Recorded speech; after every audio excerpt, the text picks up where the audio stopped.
नमस्कार, 22 की बिसात देख रहे हैं आप और मैं हूं आपके साथ आशीष प्रमोद गोस्वामी। शुरुआत करते हैं एक सियासी और बड़ी अहम खबर के साथ। दरअसल बीजेपी के प्रबुद्ध वर्ग सम्मेलन का आज आगाज हो गया। अलग अलग जिलों से तस्वीरें सामने आई। सबसे पहले वो आपको दिखाते हैं। देखिए, वाराणसी में सीएम योगी ने आज सम्मेलन में पार्टिसिपेट किया। नोएडा में केंद्रीय मंत्री कौशल किशोर नजर आए। झांसी में केंद्रीय मंत्री साध्वी निरंजन ज्योति प्रबुद्ध वर्ग सम्मेलन में दिखी। प्रयागराज में यूपी बीजेपी प्रभारी राधा मोहन सिंह, उन्नाव में बीजेपी प्रदेश अध्यक्ष स्वतंत्र देव सिंह, कानपुर में डिप्टी सीएम केशव प्रसाद मौर्य ने सम्मेलन को संबोधित किया और केंद्र सरकार समेत राज्य सरकार की उपलब्धियों को इस दौरान गिनाया गया। आपको बता दें कि 20 सितंबर तक यह प्रबुद्ध वर्ग सम्मेलन भारतीय जनता पार्टी का यूं ही चलेगा।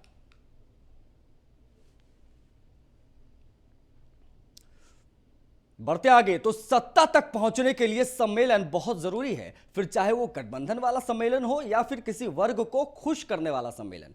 फिलहाल कौन कौन सी पार्टियां किसके किसके साथ रहेंगी, ये सब आगामी विधानसभा के करीब आते ही लगभग तय हो जाएगा। लेकिन अभी से यूपी में राजनीतिक पार्टियों का सम्मेलन शुरू हो चुका है। इसी कड़ी में आज से बीजेपी ने प्रबुद्ध वर्ग सम्मेलन की शुरुआत की। देखिए और समझिए बीजेपी के इस प्रबुद्ध वर्ग सम्मेलन में खास दरअसल रहा क्या।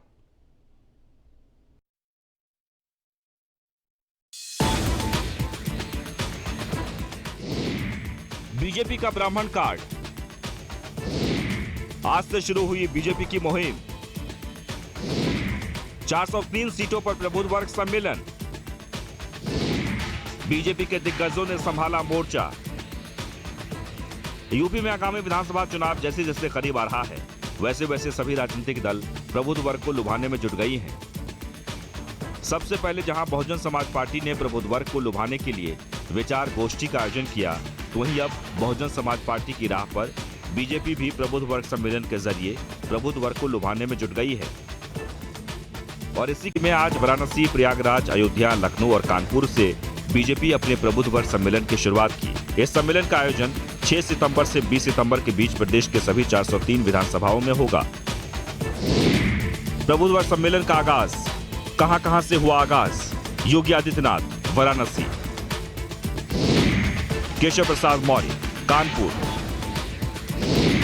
सुनील बंसल लखनऊ, राधा मोहन सिंह प्रयागराज, स्वतंत्र देव सिंह अयोध्या। वाराणसी में सीएम योगी ने प्रबुद्ध वर्ग सम्मेलन का आगाज करते हुए सरकार की उपलब्धियां गिनाई। स्वाभाविक रूप से विकास के क्षेत्र में जो नए प्रतिमान काशी ने स्थापित किए हैं, उन्हीं सब बातों को लेकर के हम लोगों ने प्रदेश के अंदर अन्य अन्य क्षेत्रों में भी इस कार्य को प्रस्तुत किया है। याद करिए, जब हमें प्रयागराज में कुंभ का आयोजन करना था, कुंभ के प्रयागराज कुंभ ने हजारों वर्षों की सनातन हिंदू धर्म की इस परंपरा को ठीक पूर्व हम लोगों ने काशी में प्रवासी भारतीय दिवस का आयोजन किया था। आगे के भावी योजनाओं के बारे में अंदाजा उसी से लगाया जा सकता है। और काशी के आयोजन, काशी के कार्यक्रमों के साथ ही जो कार्यक्रम आगे बढ़ते गए, 7 वर्षों में प्रधानमंत्री मोदी जी ने देश के अंदर जो विजन दिया और विगत 4.5 वर्षों के दौरान प्रदेश सरकार ने उस विजन को अक्षरशः लागू करने का जो कार्य किया, आज उसका परिणाम है देश में और दुनिया में उत्तर प्रदेश की कार्य पद्धति पर, उत्तर प्रदेश के नागरिकों पर कोई प्रश्न चिन्ह खड़ा नहीं कर सकता है। ये हमारी सबसे बड़ी उपलब्धि सबसे पहले उत्तर प्रदेश वासियों की है। वहीं कानपुर के किदवई नगर विधानसभा में पहुंचे डिप्टी सीएम केशव प्रसाद मौर्य ने प्रबुद्ध वर्ग सम्मेलन को संबोधित करते हुए विपक्षी पार्टियों पर जमकर निशाना साधा। देखिए, भारतीय जनता पार्टी और भारतीय जनता पार्टी की सरकार, चाहे केंद्र चाहे प्रदेश, किसानों का आदर सम्मान करते हुए उनके उत्थान के लिए, उनकी आमदनी को बढ़ाने के लिए और किसानों के हितों की रक्षा करने के लिए लगातार काम कर रही है।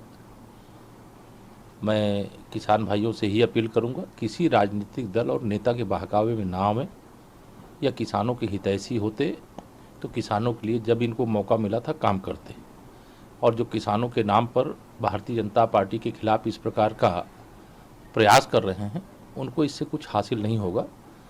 उत्तर प्रदेश की पुलिस हर प्रकार से सक्षम है, किसी प्रकार से कानून व्यवस्था की स्थिति ना बिगड़े, इसके लिए जो आवश्यक कदम है उठाए गए हैं। और किसान अन्नदाता है और किसान का पूरा सम्मान है, और जो विरोध के लिए विषय लेकर के आए गए हैं वह विषय पर संपूर्ण वार्ता पहले भी हो चुकी है। और वहीं लखनऊ पहुंचे बीजेपी संगठन के प्रदेश महामंत्री सुनील बंसल ने प्रबुद्ध वर्ग सम्मेलन का आगाज किया। इस दौरान सुनील बंसल ने सम्मेलन को संबोधित करते हुए विपक्ष पर भी जमकर निशाना साधा। भारतीय जनता पार्टी के काम का विस्तार हुआ है, उसी प्रकार से उत्तर प्रदेश में भी आज एक मजबूत और स्थायी संगठन बनने की दिशा में भारतीय जनता पार्टी बढ़ रही है। 2014 में देश के अंदर मोदी जी का प्रधानमंत्री बनना और उसके बाद से जो पूरे देश भर के अंदर एक परिवर्तन आया। 2014 के चुनाव को कई बार हम लोग चर्चा करते हैं कि मोदी जी के नेतृत्व में केंद्र में भारतीय जनता पार्टी की सरकार बनी तो उसके पीछे एक बहुत बड़ी जन आकांक्षा थी। लोगों के मन में एक भाव था कि पिछले कुछ वर्षों में जिस प्रकार से धीरे धीरे भारत का एक पूरे दुनिया के अंदर पहचान कम हो रही थी, वापस फिर से भारत की एक पहचान बननी चाहिए। और मैं इस बात को मानता हूं 2014 का वह चुनाव देश की जनता के मन में यह था कि हमारा देश भी आगे बढ़ना चाहिए। उसके लिए एक मोदी जी का जैसा नेतृत्व करने वाला व्यक्ति भारत में अगर आएगा तो अपना देश भी आगे बढ़ सकता है। वहीं प्रयागराज पहुंचे बीजेपी के राष्ट्रीय उपाध्यक्ष डॉक्टर राधा मोहन सिंह ने प्रबुद्ध सम्मेलन का आगाज करते हुए आगामी विधानसभा चुनाव में जीत का दावा किया। सम्मेलन को संबोधित करते हुए डॉक्टर राधा मोहन सिंह ने कहा कि आगामी 20 तारीख तक हम प्रदेश के हर विधानसभा में प्रबुद्ध सम्मेलन करके प्रबुद्ध जनों से उनके विचार साझा करेंगे।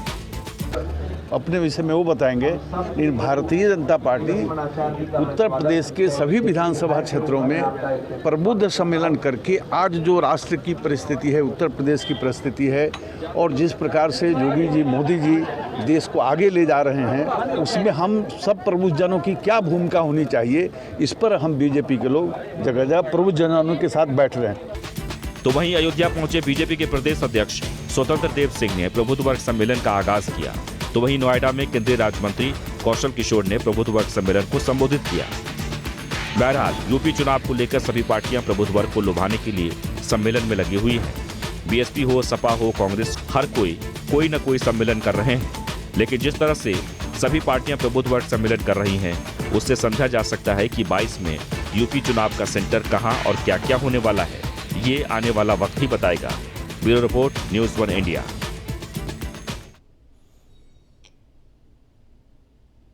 तो यूपी में अगले 6 महीनों में विधानसभा के चुनाव होने वाले हैं। ये अपने आप में किसी महाकुंभ से कम नहीं है। ऐसे में आगामी चुनाव के मद्देनजर बीजेपी तैयारियों में जुटी है और सभी मोर्चों की कार्यसमिति की बैठक कर चुनाव की तैयारियों में जुटने के आदेश बीजेपी के आलाकमान दे रहे हैं। इसी कड़ी में लखनऊ में महिला मोर्चा की प्रदेश कार्यसमिति की बैठक हुई। इस दौरान महिला मोर्चा की अध्यक्ष ने हमारी सहयोगी से खास बातचीत की, वो आपको दिखाते हैं। उत्तर प्रदेश भाजपा इस समय आगामी 2022 के चुनाव को लेकर एकदम कार्य योजना बना चुकी है। हर मोर्चा इस समय चुनाव में, आगामी चुनाव में अग्रिम भूमिका निभाने के लिए तैयारी कर रहा है। उसी कड़ी में आज हमारे साथ बात करने के लिए खुद मौजूद हैं प्रदेश अध्यक्ष महिला मोर्चा की गीता शाख जी, राज्यसभा सांसद भी हैं। मैम, 2 दिन का आपको कार्य समिति का बैठक है, क्या प्रस्ताव होंगे, कैसा कार्यक्रम है? सबसे पहले तो आपको धन्यवाद कि आप महिला मोर्चा को सपोर्ट करने के लिए हम लोगों के बीच आए, इसके लिए बहुत बहुत धन्यवाद। आज मेरी 2 दिन की कार्य समिति है जिसमें आज हमारी प्रदेश पदाधिकारियों की बैठक है और उसमें मुख्य रूप से हमारी राष्ट्रीय महामंत्री बहन इंदुबाला गोस्वामी जो राज्यसभा सांसद भी और उत्तर प्रदेश महिला मोर्चा की प्रभारी के रूप में भी हैं, आज उनके बीच में सभी प्रस्तावों पर चर्चा होकर सहमति से सभी बिंदु बनाए जाएंगे और इसके बाद में कल कार्य समिति होगी जिसमें 4 सत्र रखे गए हैं। चारों सत्रों में अलग अलग हमारे चीफ गेस्ट के तौर पर रहेंगे। कल पहला सत्र 11 बजे से है जिसमें हमारी राष्ट्रीय अध्यक्षा जी श्रीमती बांती श्रीनिवासन जी रहेंगे और मुख्य रूप से हमारे प्रदेश अध्यक्ष जी भी रहेंगे और मंत्रियों में बहन स्वाति सिंह जी भी रहेंगी। और उसमें पहला सत्र होगा, प्रस्ताव रखा जाएगा, उसका अनुमोदन होगा। दूसरे सत्र में हमारे संगठन महामंत्री माननीय सुनील बंसल जी रहेंगे और उनके साथ में डिप्टी सीएम माननीय दिनेश शर्मा जी रहेंगे और उनके साथ में मंत्री के रूप में श्रीमती नीलमा कटियार जी रहेंगी।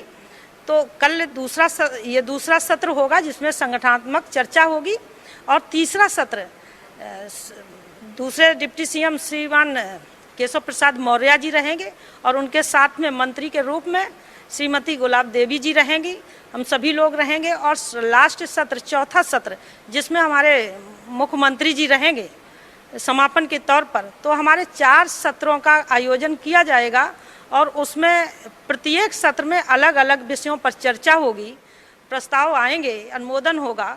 उसके बाद हमारी महिला मोर्चा की सभी बहनें यहाँ से दिशा निर्देश लेके अपने अपने काम पर जुट जाएंगे और पूरी तरीके से हम लोग ने कमर कस ली है 2022 के चुनाव के लिए। धन्यवाद। तो ये थी गीता साक्षी जी बताई थी कि 2 से कार्य समिति है, इसके बाद पूरी महिला मोर्चा एक बार फिर से लामबंद होकर दिशा निर्देश पाके आगामी 2000 चुनाव में बीजेपी की सरकार दोबारा बनवाएगी। कैमरामैन सैफ के साथ Manish Mishra, news on India, Lucknow. उधर भदोही में समाजवादी पार्टी की ओर से आयोजित शिक्षक सम्मेलन में सपा के राष्ट्रीय अध्यक्ष अखिलेश यादव ने शिरकत की और बीजेपी पर जमकर निशाना साधा। शिक्षक सम्मेलन में मंच से बोलते हुए अखिलेश यादव ने कहा कि भदोही में कॉर्पोरेट एक्सपो मार्ट सपा ने बनाया था, जिसका सीएम योगी ने उद्घाटन किया। अखिलेश यादव ने कहा कि बच्चों के भविष्य के लिए हमने लैपटॉप बांटा। अखिलेश यादव ने यह भी कहा कि कोविड काल में सरकार ने शिक्षकों का ख्याल नहीं रखा। किसानों पर वादा खिलाफी का आरोप लगाते हुए अखिलेश यादव ने कहा कि किसानों की आय बढ़ाने के बजाय कम कर दी गई।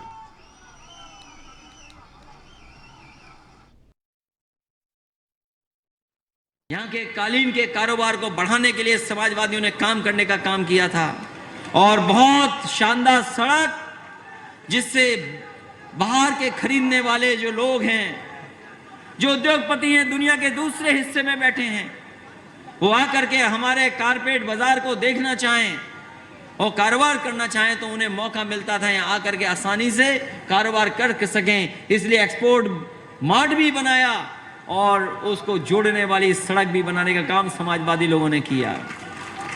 लेकिन हमारे मुख्यमंत्री भी कमाल के मुख्यमंत्री हैं। हमारे जो मुख्यमंत्री हैं वो बहुत कमाल के मुख्यमंत्री हैं। इकलौते ऐसे मुख्यमंत्री हैं जो शिलान्यास का शिलान्यास करते हैं। और भदोही के लोगों, आप भाग्यशाली हो, आप भाग्यशाली हो कि आपके एक्सपो मार्ट का उद्घाटन फिर उद्घाटन किया। ये पहली सरकार है जिसके पास रंग बदलने के अलावा, नाम बदलने के अलावा, दूसरों का काम, अपना काम बताने के अलावा कोई काम नहीं है उनके पास।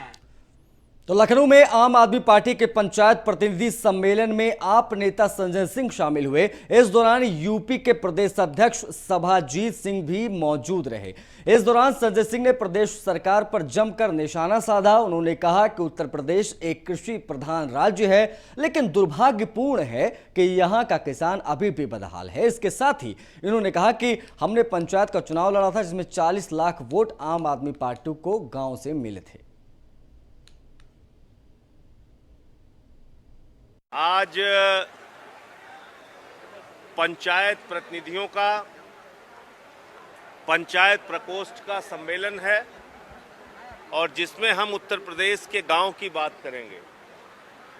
उत्तर प्रदेश एक कृषि प्रधान राज्य है, लेकिन दुर्भाग्य से आज़ादी के 75 वर्षों में किसानों की बदहाली, किसानों की दुर्दशा के लिए तमाम सरकारें जिम्मेदार हैं। 350 ग्राम प्रधान, बीडीसी भारी संख्या में हमारे जीत के आए थे। तो ये पंचायत प्रकोष्ठ का सम्मेलन हम लोग आने वाले दिनों में उत्तर प्रदेश के किसान के लिए क्या करने जा रहे हैं, नौजवान के लिए क्या करने जा रहे हैं, गांव के लिए क्या करने जा रहे हैं, महंगाई दूर करने के लिए क्या करने जा रहे हैं, उस पर। मुजफ्फरनगर में आयोजित किसानों की महापंचायत में किसान नेताओं ने तीनों कृषि कानूनों को निरस्त करने की मांग के साथ सरकार के खिलाफ जमकर हुंकार भरी। इस दौरान संयुक्त किसान मोर्चा महापंचायत ने 27 सितंबर को भारत बंद और रेल रोको का ऐलान कर सरकार के खिलाफ जमकर निशाना साधा। ये रिपोर्ट देखिए।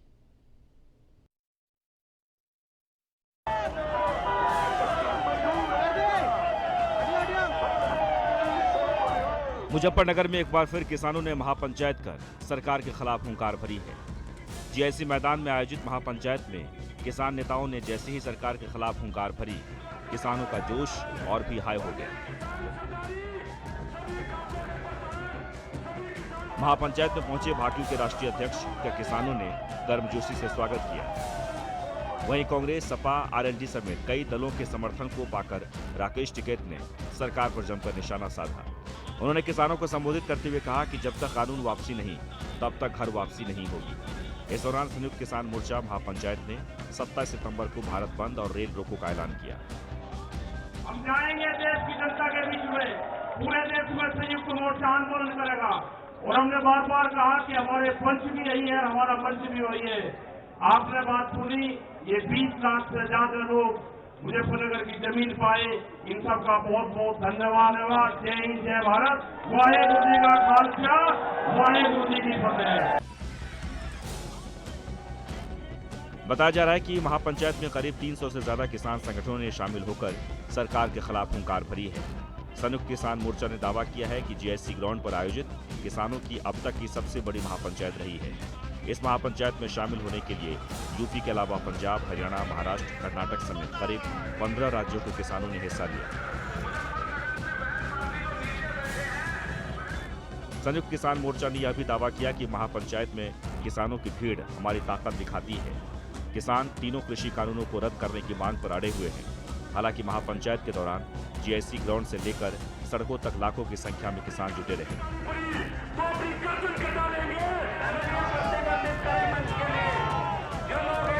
महापंचायत में सैकड़ों की संख्या में महिलाओं ने भी हिस्सा लिया। इस दौरान महिलाओं ने केंद्र सरकार से तीनों कानूनों की वापसी की मांग की है। बता दें कि पश्चिमी यूपी किसानों के दबदबे वाला क्षेत्र है और यहां राज्य की 403 विधानसभा सीटों में से 100 से ज्यादा सीटें आती हैं। ऐसे में हमें यह अतिशयोक्ति नहीं होगा कि महापंचायत में किसानों के इस हुंकार का असर आगामी विधानसभा चुनावों में भी देखने को मिलेगा। Bureau report, news 1 India.